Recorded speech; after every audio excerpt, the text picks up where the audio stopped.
Ay, eso me mata. ¿Por qué son estos videos?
Su experimento, como podemos observar en la imagen, consistía de 2 observadores, con lámparas situados en 2 alturas separados por una distancia conocida.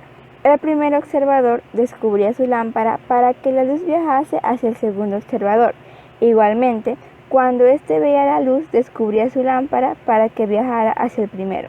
Así, la rapidez de la luz se podía determinar a partir del tiempo necesario para que la luz viajase entre las 2 alturas. Como podemos notar, esto es imposible en una distancia de pocos kilómetros. Entonces Galileo tuvo que concluir que la misma era demasiado grande, pero finita.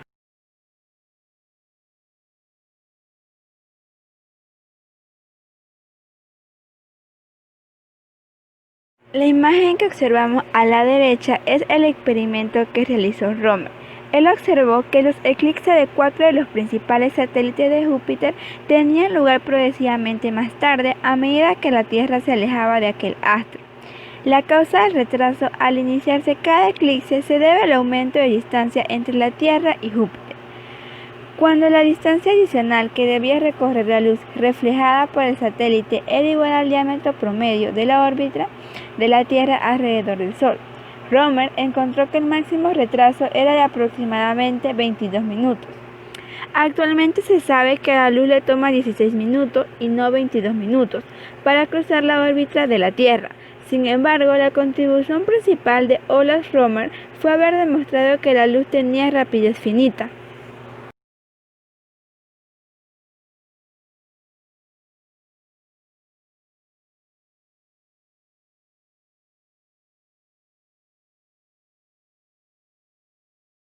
En la imagen de la derecha se puede observar el diagrama del aparato de Fizeau. Él mejoró el método de Galileo utilizando una distancia terrestre de aproximadamente 8.660 metros, mediante una rueda dentada de 720 dientes igualmente espaciados, girando a 25 revoluciones por segundo. Transformaba un haz luminoso en una serie de impulsos que se reflejaban en un espacio plano distante.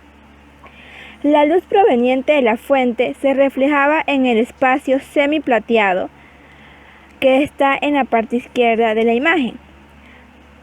Pasa a través de la abertura A de la rueda al espejo M distante. Luego se refleja en M y regresa a la rueda.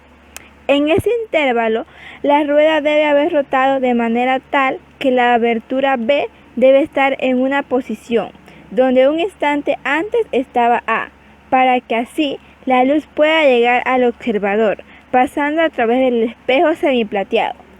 Por lo tanto, el tiempo requerido para que la luz viaje el doble de la distancia entre la rueda dentada y el espejo M es el mismo que requiere la rueda para girar el ancho de la abertura o de un diente. Este proceso se repite, logrando este efecto cuando la rueda gira de manera uniforme a una cierta frecuencia de rotación, de manera que la fuente se vea como un punto luminoso continuo. La rapidez de la luz es de este modo una función de la frecuencia de rotación de la rueda.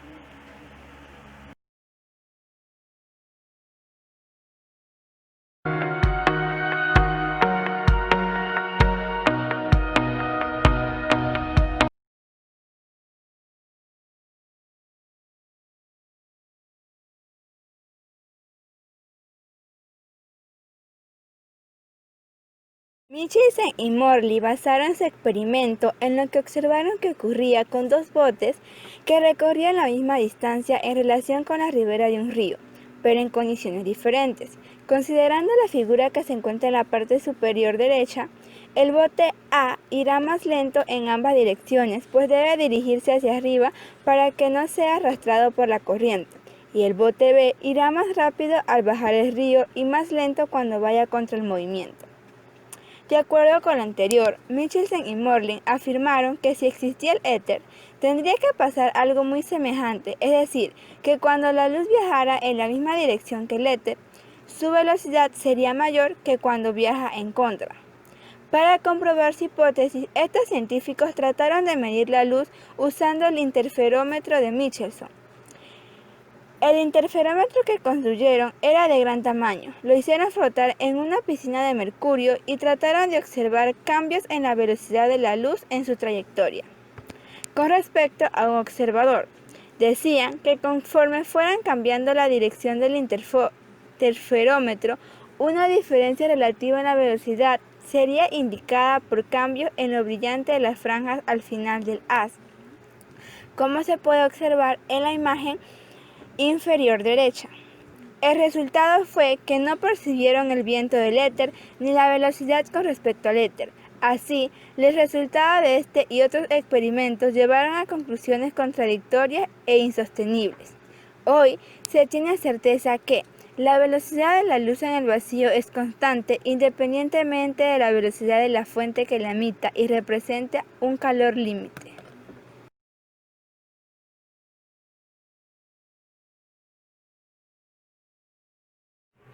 En el siglo XVII, algunos científicos como Isaac Newton suponían que la luz estaba compuesta de corpúsculos. Newton imaginaba que las fuentes luminosas emitían corpúsculos muy livianos que se desplazaban a gran velocidad y en línea recta. Según él, la intensidad de la fuente luminosa es proporcional a la cantidad de corpúsculos emitidas en determinado intervalo de tiempo. Para Newton, la reflexión de la luz era semejante al choque perfectamente elástico de una bola con cierta superficie. Esta teoría lograba explicar tanto la propagación rectilínea de la luz como la reflexión de la luz, aunque no explicaba satisfactoriamente la refracción. Por otra parte, la hipótesis corpuscular considera que la luz aumenta su velocidad al pasar del aire a otros medios, y las mediciones de velocidad de la luz en agua y otros líquidos, realizadas en la segunda mitad del siglo XIX, mostraron que por el contrario disminuía.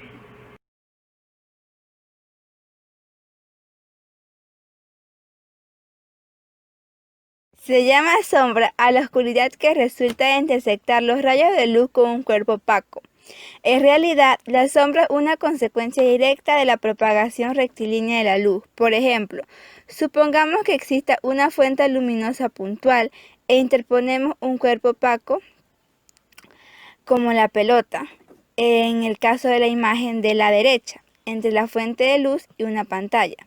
Se observa que la parte anterior del cuerpo opaco queda oscura debido a que intersecta un grupo de rayos, pero otros rayos pasan bordeando rasante el cuerpo opaco, proyectando una sombra con contornos definidos de la misma forma del cuerpo.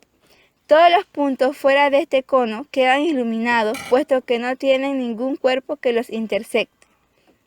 Si la fuente luminosa no es puntual como la imagen de la izquierda, sino que tiene un tamaño apreciable con relación al tamaño del objeto opaco, la sombra proyectada en la pantalla se compondrá de dos partes, una totalmente oscura o sombra propiamente dicha y otra parcialmente iluminada o penumbra.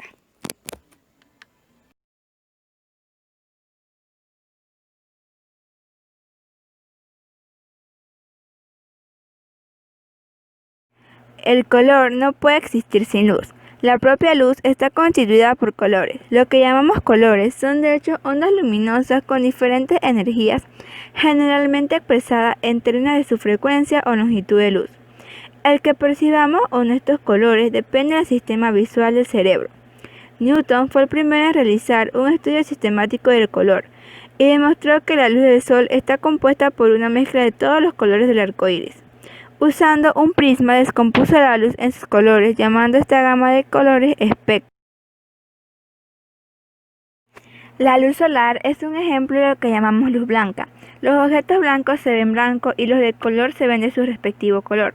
Curiosamente, Newton encontró que si el espectro se hacía pasar por otro prisma invertido, como podemos observar en la imagen de la parte superior, se conseguía nuevamente luz blanca, demostrando así que la luz blanca está compuesta por diferentes colores, por lo que concluyó que estos colores no eran propiedades del prisma y que estos 7 colores mezclados dan como resultado la luz blanca.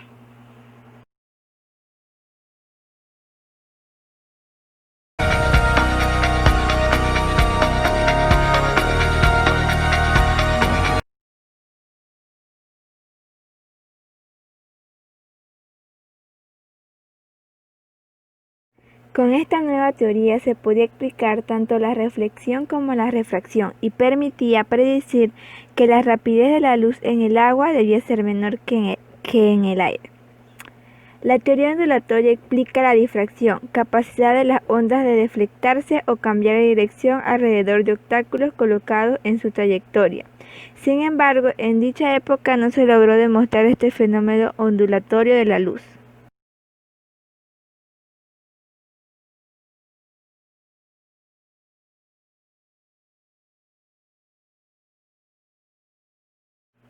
Otro aporte importante de Christian Huygens consistió en formular un principio mediante el cual se podía predecir la posición de un frente de onda cuando se conocía la que tenía anteriormente. Es decir, que todo punto de un frente de onda inicial puede considerarse como una fuente de nuevas ondas secundarias, las cuales originan un nuevo frente de onda que envuelve a todas las ondas secundarias.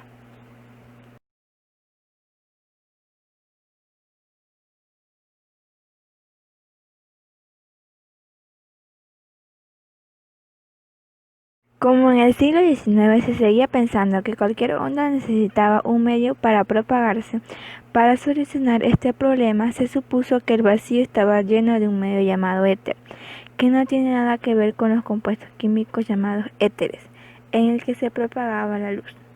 Esta suposición siempre fue muy problemática y posteriormente se demostró totalmente innecesaria y fue una de las causas que llevaron a plantear la teoría de la relatividad.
Michael Faraday suponía que el espacio en torno a cuerpos con carga estaba lleno de una especie de hilos, que denominó líneas de fuerza. En la actualidad, tales líneas, generalmente denominadas líneas de campo eléctrico, se consideran solo un recurso útil para visualizar características básicas del campo alrededor de cuerpos cargados.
Hola chicos, hoy le vamos a hablar sobre relatividad y mecánica.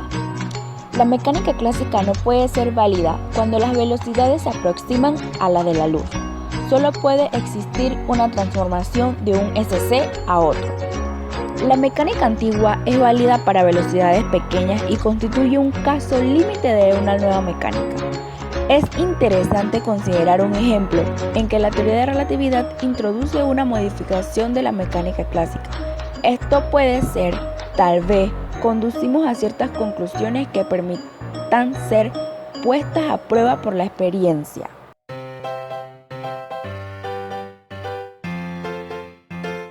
Y ahora nos hacemos la pregunta, ¿qué ley se cumple para velocidades próximas a la de la luz? La respuesta puede ser, si la velocidad es grande, se requieren fuerzas extremadamente grandes para aumentarla. No es lo mismo, de manera alguna, aumentar en 1 metro por segundo a una velocidad de 100 metros por segundo que hacerlo a una velocidad próxima a la de la luz. Cuanto más se acerque la velocidad de un cuerpo a la velocidad de la luz, tanto más difícil será aumentarlo. En lugar de la ley de la mecánica clásica que relaciona la fuerza con el cambio de velocidad, aparece en la relatividad una ley más complicada. Desde el nuevo punto de vista, la mecánica clásica resulta simple, porque en casi todas nuestras observaciones nos encontramos con velocidades mucho menores que la de la luz. Un cuerpo en reposo tiene una masa perfectamente definida llamada masa en reposo. La mecánica nos ha enseñado que todos los cuerpos resisten al cambio de movimiento. Cuanto mayor es la masa, tanto más grande es esta resistencia, y a menor masa, menor resistencia. Pero en la teoría de la relatividad hay que considerar además que esa resistencia crece con el aumento de la velocidad. Cuerpos con velocidades próximas a la de la luz ofrecerían una resistencia muy grande a la acción de las fuerzas exteriores. En la mecánica clásica, la resistencia de un cuerpo dado es una constante caracterizada por su masa solamente. En la teoría de la relatividad depende de la masa en reposo y de la velocidad. La resistencia se hace infinitamente grande al alcanzar la velocidad de la luz.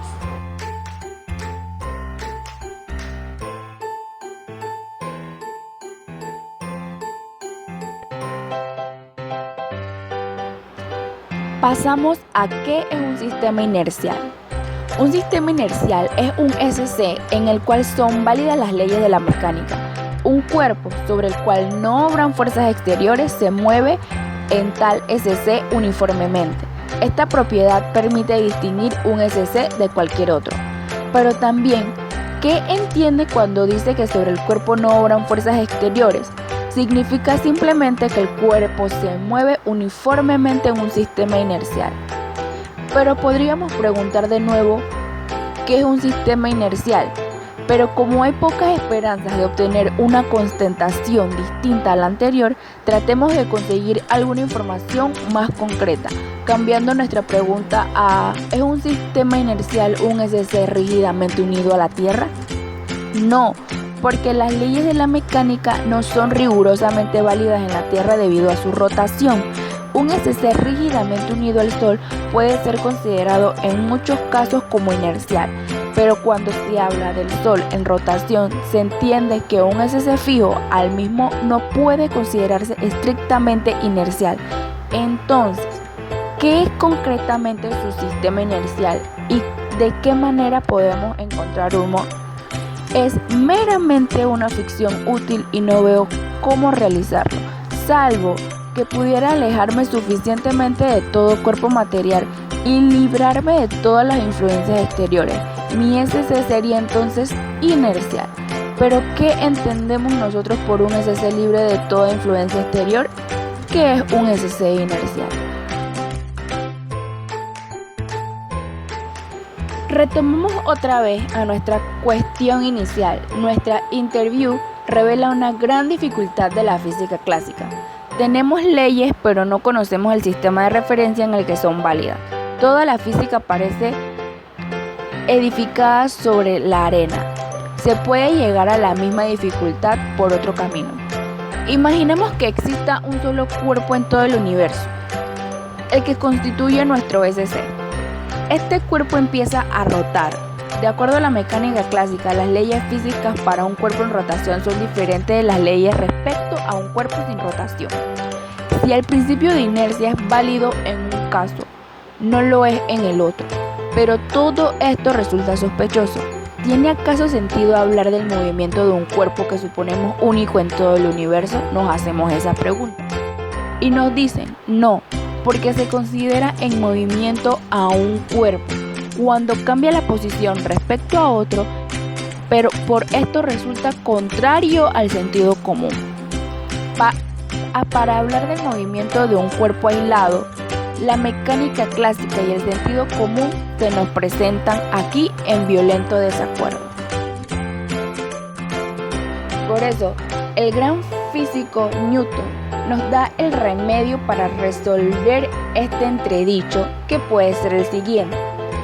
Si el principio de inercia es válido, el SC está en reposo o en movimiento uniforme. Si este principio no se cumple, el cuerpo está en movimiento no uniforme. Luego, se puede decidir si un cuerpo está en movimiento o en reposo según que las leyes de la física sean o no aplicables a un SC unido rígidamente al mismo. Ok, tomemos dos cuerpos, el Sol y la Tierra, por ejemplo, como vemos en la imagen. El movimiento que observamos es relativo. Se puede descubrir uniendo el SC a la Tierra o al Sol. Desde el punto de vista, la gran contribución de Copérnico reside en el hecho de haber transferido el SC de la Tierra al Sol. Pero, como el movimiento es relativo y se puede hacer uso de cualquier sistema de referencia, parece no existir una razón para favorecer a un determinado SC. La física interviene y modifica el punto de vista del sentido común.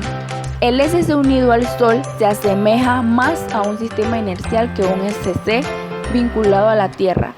Por eso las leyes físicas deben ser aplicadas al SC de Copérnico y no al de Ptolomeo.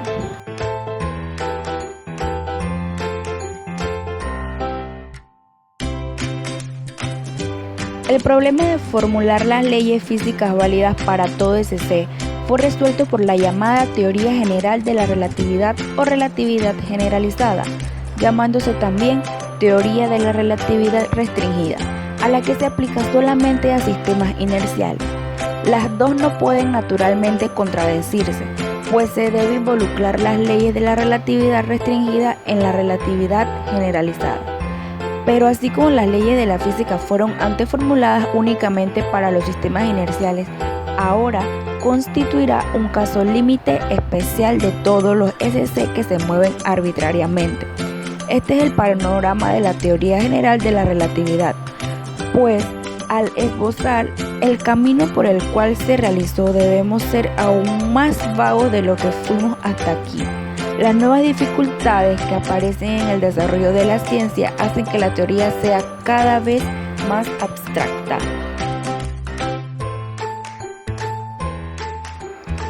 Fuera y dentro de un ascensor.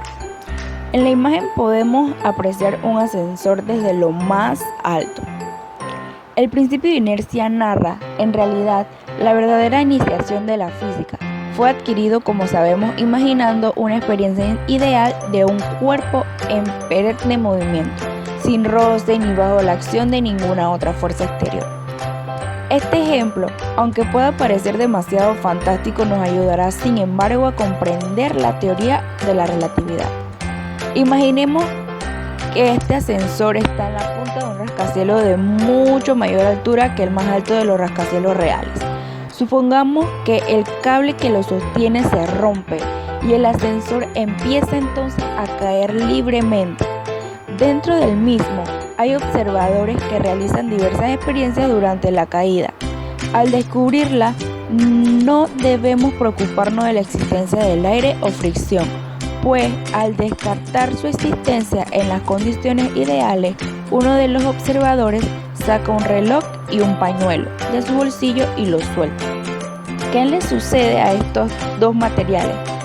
Para una persona exterior que ve lo que pasa en el interior del ascensor por una ventana, por ejemplo, el pañuelo y el reloj caen de una manera exactamente igual con la misma aceleración.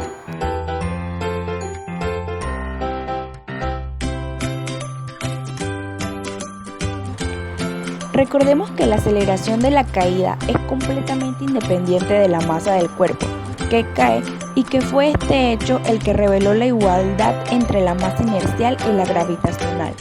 No olvidemos, sin embargo, que esta igualdad es absolutamente accidental de acuerdo a la mecánica clásica y que no tuvo influencia alguna sobre su estructura.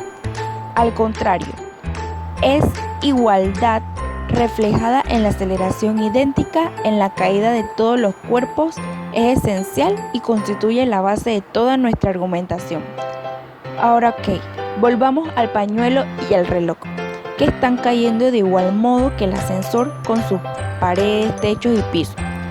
Por eso, la distancia de estos dos objetos al piso no variará. Para el observador interior, ellos quedan donde los abandonó. Además, puede ignorar la existencia del campo gravitacional ya que su causa está fuera de su SC. Él encuentra que no obra sobre los dos cuerpos fuerza alguna y están en reposo, exactamente como si estuviera en un SC inercial. Curioso, ¿verdad? Si uno de los dos observadores da un ejemplo al reloj o al pañuelo en cualquier dirección, para arriba o para abajo, este adquiere cierta velocidad que conserva después de cesar la acción de empujar, es decir, que continúa moviéndose rectilíneamente hasta alcanzar el techo o el piso respectivamente.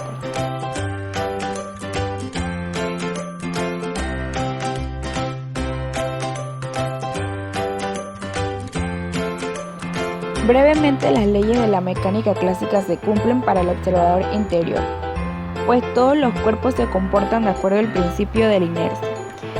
El SC rígidamente unido al ascensor durante su caída libre difiere de un sistema inercial en un solo aspecto. En un SC inercial, un móvil sobre el que actúan fuerzas seguirá moviéndose eternamente con velocidad constante.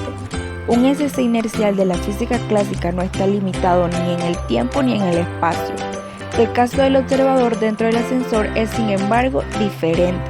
El carácter inercial de un SC, si está limitado en espacio y tiempo, tarde o temprano el objeto con movimiento uniforme chocará con la pared del ascensor, destruyéndose así este movimiento.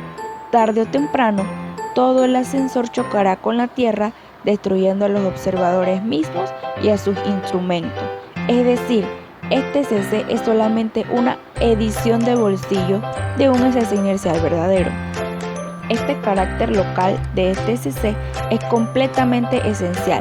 Si nuestro ascensor imaginario se extendiera del ecuador al polo con el pañuelo suelto sobre el primero y el reloj sobre el último, entonces para el observador exterior los dos cuerpos no tendrían la misma aceleración, no estarían en reposo el uno respecto al otro y toda nuestra argumentación fallaría. Las dimensiones del ascensor tienen que ser limitadas de tal modo que un observador exterior vea caer con idéntica aceleración a todos los cuerpos de adentro.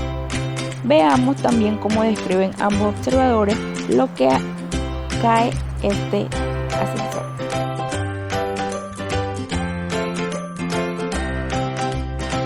El observador exterior nota el movimiento del ascensor y de todos los cuerpos que están dentro del mismo y comprueba que lo hacen de acuerdo a la ley de la gravitación de Newton. Para él, el movimiento no es uniforme sino acelerado, debido precisamente a la acción de la fuerza de gravedad.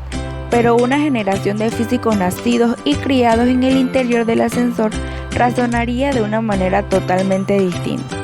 Ellos se creerán en posición de un sistema inercial y referirán todas las leyes de la naturaleza al ascensor, afirmando con justificación que estas leyes toman una forma especialmente simple en su SC.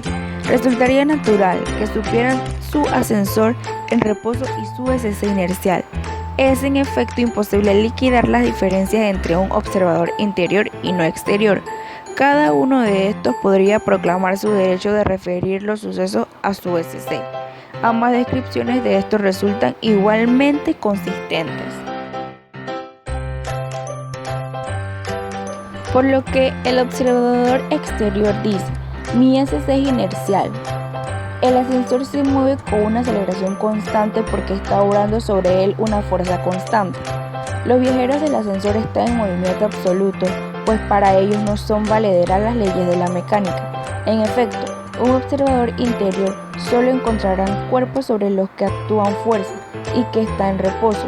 Si se suelta un cuerpo, este chocará pronto con el piso del ascensor, ya que este se mueve hacia arriba. Esto sucede exactamente igual para el reloj como para un pañuelo. El observador interior no ve razón alguna para creer que el ascensor esté en movimiento absoluto.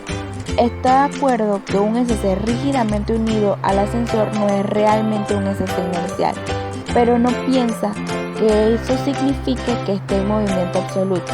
El reloj, el pañuelo, como el resto de los cuerpos del ascensor, caen cuando los suelta, porque todo el ascensor está en un campo gravitacional. Él constata exactamente la misma clase de movimiento de caída que él argumenta cuando avienta sobre la Tierra, quien lo explica muy simplemente por la acción de un campo de gravitación. Ambas interpretaciones, la de los observadores de adentro por una parte y la de los afuera del ascensor por la otra, son igualmente coherentes y no existe aparentemente posibilidad alguna de decidir cuál de ellos tiene razón. En resumen, que estamos en nuestro derecho de admitir cualquiera de ellas para explicar el comportamiento de los objetos dentro del ascensor, a saber movimiento variado y ausencia de un cuerpo de gravitación de acuerdo al observador exterior o reposo, y presencia de un cuerpo gravitacional de acuerdo con el observador interior. Pasamos a la relatividad generalizada y su verificación experimental. La teoría general de la relatividad intenta formular las leyes físicas para todos los SC. Indistintamente, la gravitación es el problema fundamental de esta teoría. La relatividad constituye el primer esfuerzo serio de formar dicha ley desde el tiempo de su descubrimiento por Newton. ¿Será esto realmente necesario? Recapitulemos. Ya hemos expuesto los éxitos de la teoría de Newton, que dio lugar al tremendo desarrollo de la astronomía basado sobre su ley de gravitación. Esta ley de Newton continúa aún, siendo la base de todos los cálculos astronómicos. Pero también recordemos las objeciones hechas a esta teoría. En efecto, la ley de Newton es válida únicamente en los SC inerciales de la física clásica. SC definidos por la conducción de que para ellos deben valer las leyes de la mecánica. La fuerza entre dos masas depende de las distintas que las separan. La relación entre la fuerza y la distancia es, como sabemos, un invariante con respecto a la transformación clásica, pero esta ley no se ajusta al marco de la relatividad restringida, pues la distancia no es invariante respecto de la transformación de Lorentz. Podríamos tratar, como hicimos con tanto éxito con las leyes del movimiento, de generalizar la ley de la gravitación de manera que se ajuste a la teoría especial de la relatividad, o, en otras palabras, formularla de tal modo que resulte invariante respecto a la transformación de Lorentz y no a la transformación de Galileo. Por esta ley de Newton resistió obstinadamente todos los esfuerzos hechos para simplificarla y adaptarla a la teoría de la relatividad restringida. Aun cuando hubiéramos salido airosos de esta empresa, nos quedaría por dar aún un paso importante, el paso del SC inercial a un SC arbitrario de la teoría de la relatividad general. Hemos tratado de señalar una vez más el camino que conduce a la teoría de la relatividad generalizada y las razones que nos fuerzan a modificar nuestro anterior punto de vista. Sin entrar a la estructura formal de la teoría, expondremos ciertos rasgos distintos de la nueva teoría de la gravitación en relación a la de newtoniana. No debería resultar muy difícil ver la naturaleza de estas diferencias teniendo en cuenta lo expuesto hasta el presente. Podemos apreciar la 1. Las ecuaciones gravitacionales de la teoría de la relatividad generalizada pueden ser aplicadas a cualquier SC. La elección de un elemento SC, teóricamente todos los SC son permitidos. En los casos en que la gravitación puede ser despreciada, encontraremos automáticamente las leyes de la relatividad restringida. 2. La ley de gravitación de Newton relaciona el movimiento de un cuerpo en un cierto lugar del espacio y en un determinado instante de tiempo, con la simultánea acción de otro cuerpo a cierta distancia, grande o pequeña del primero. Esta ley, que constituyó un verdadero modelo de todo el sistema conceptual mecánico, pero el punto de vista mecánico quebró. Con las leyes de Maxwell se creó un nuevo modelo de ley natural. Y 3. Nuestro mundo no es euclidiano. Su naturaleza geométrica está determinada por la contribución de la materia y su velocidad. Las ecuaciones gravitacionales de la teoría general de la relatividad tratan de revelar las propiedades geométricas de nuestro mundo.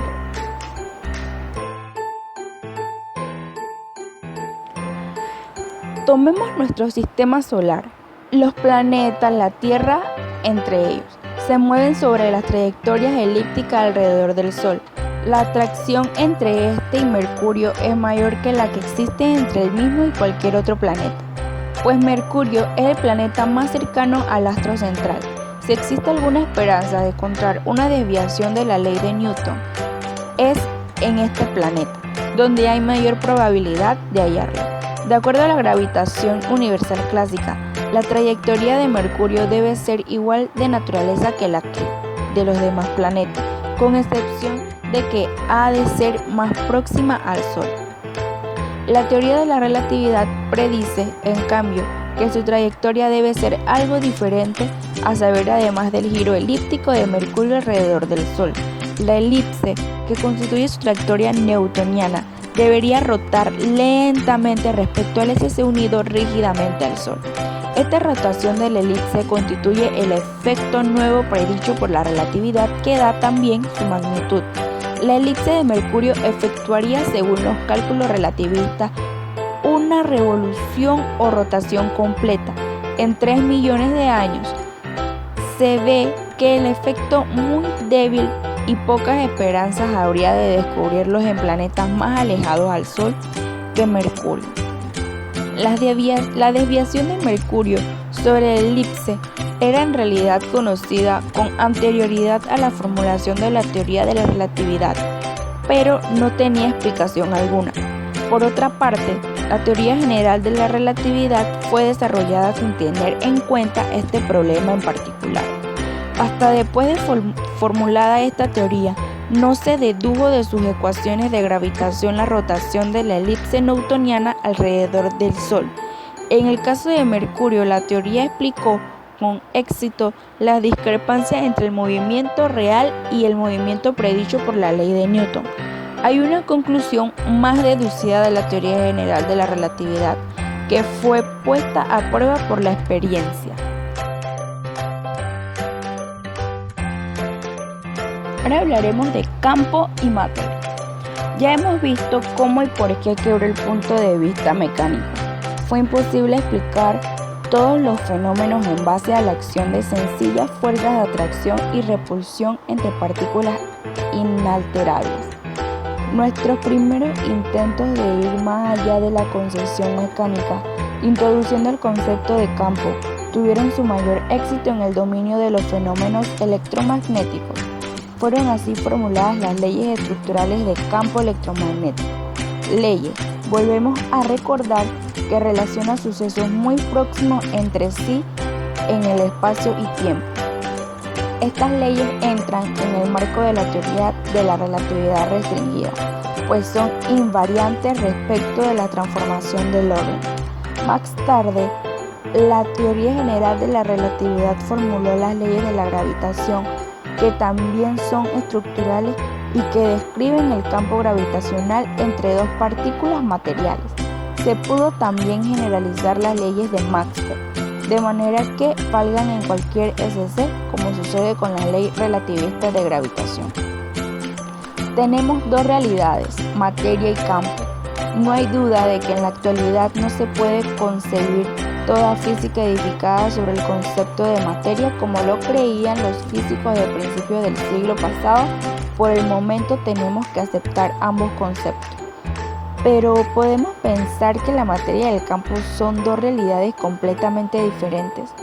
Dada una pequeña partícula de materia, podríamos de una manera simplista formamos la imagen de la misma suponiendo que existe una superficie bien definida donde la partícula cesa de existir y donde aparece su campo gravitacional.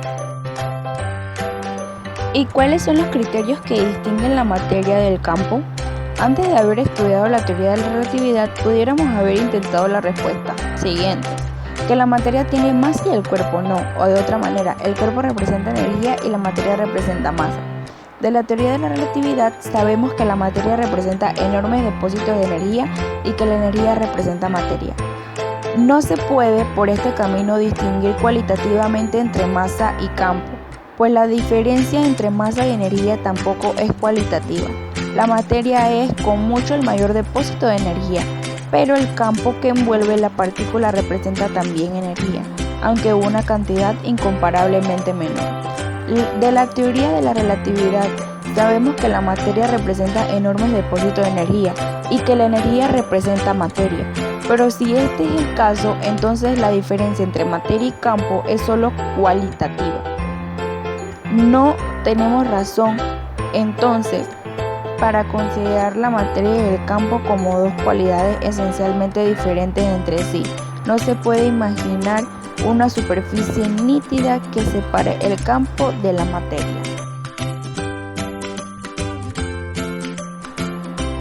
Ahora veamos continuidad y discontinuidad. ¿A qué nos referimos en la física? Ok, tenemos delante de nosotros un mapa de la ciudad de New York y sus alrededores. Nos preguntamos a qué punto de este mapa puede llegarse en tren. Con una guía de ferrocarril a mano nos será fácil hallarlos y marcarlos en el mapa. Preguntándonos ahora a qué puntos se podrá llegar viajando en auto. Si se trazan sobre el mismo mapa líneas que representen todos los caminos que desembocan en New York, puede llegarse en automóvil a cada uno de sus puntos. En ambos casos tenemos conjuntos de puntos. En el primero, los puntos señalados están separados entre sí y representan estaciones de ferrocarril. En el segundo, son todos los puntos de las líneas que representan caminos. Ahora bien, quisiéramos saber a qué distancia de New York está cada uno de esos puntos o, para ser más exactos, deseamos conocer su distancia respecto de determinado lugar de la ciudad. Estas distancias pueden hallarse fácilmente en el mapa si viene acompañado de la escala a que fue dibujado. Obtendremos así, en el caso de las estaciones, números que representan la distancia de cada una de ellas al lugar en cuestión. Estos números cambian de valor de manera irregular por saltos o tramos finitos limitados, los cuales se expresa diciendo las distancias de New York a lugares accesibles en tren varían de manera discontinua.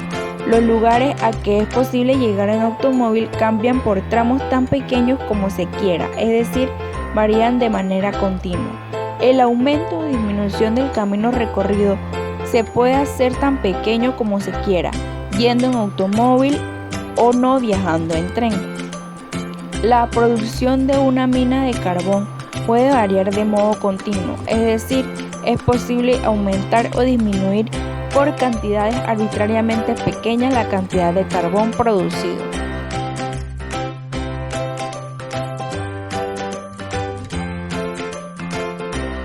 ¿Cuántos elementales de materia y electricidad?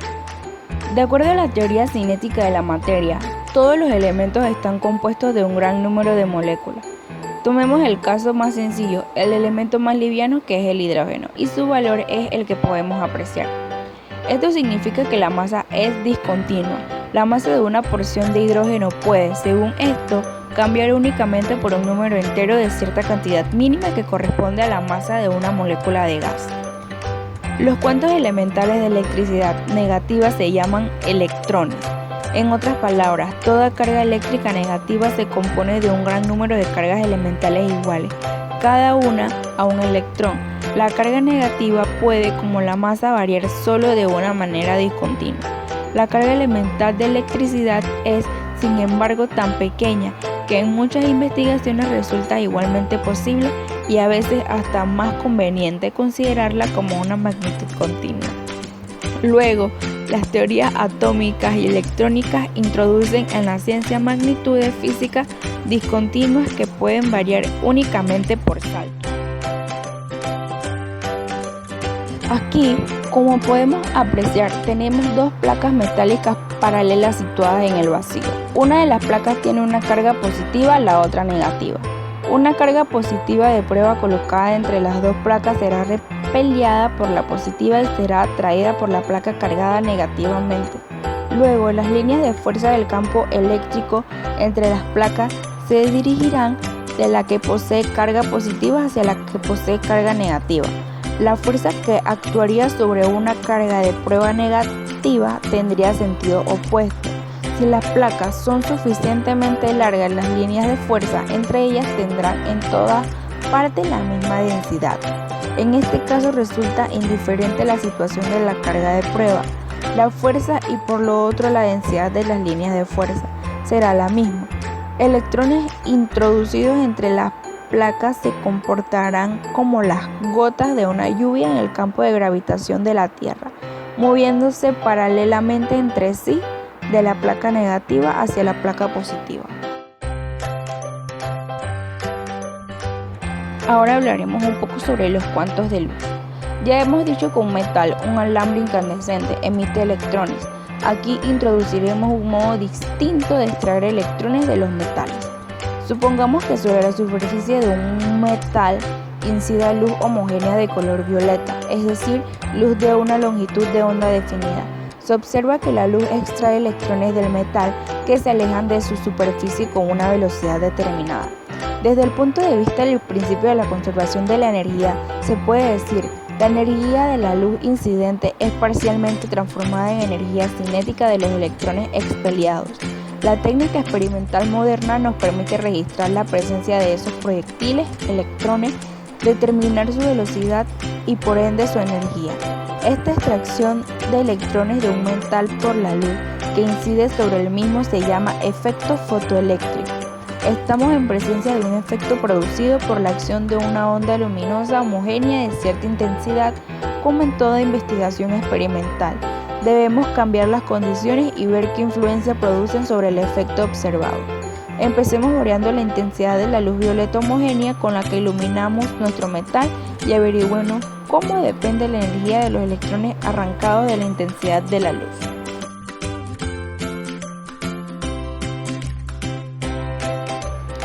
La física y la realidad. La ciencia no es solo una colección de leyes, un catálogo de hechos sin mutua relación. Es una reacción del espíritu humano con sus ideas y conceptos libremente inventados. Las teorías físicas tratan de dar una imagen de la realidad y de establecer su relación con el amplio mundo de las impresiones sensoriales.